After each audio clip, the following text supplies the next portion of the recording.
Since 1989, when the internet came about, they've routed data packets on the internet like with Border Gateway Protocol.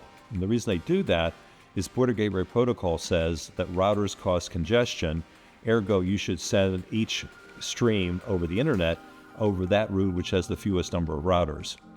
In one sense, it makes a lot of sense, but in another it doesn't make any sense at all. Because what happens is the shortest route with the fewest number of routers is the most likely route everyone's going to take, so it actually congests all the routers. It actually is a negative.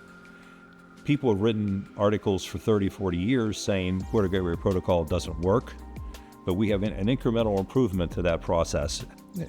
What we did is looked at it from an entirely different perspective. Routing data packets is the same as Amazon routing packages.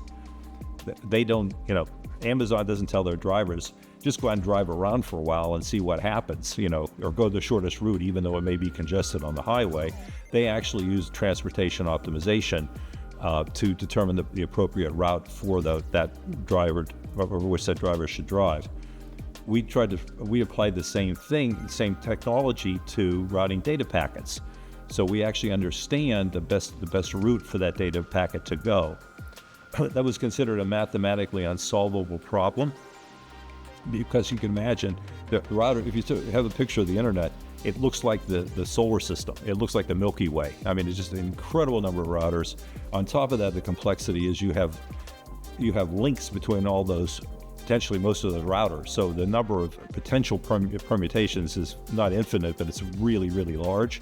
And it was stated that you couldn't calculate that. There's not enough computing capacity in the world to actually compute that. It's considered NP complete. The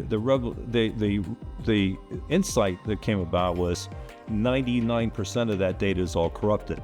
What I mean by that is if you have a router that propagates 720p, and 720p, if it receives 720p and propagates 720p, you don't really know what the capacity of that router is.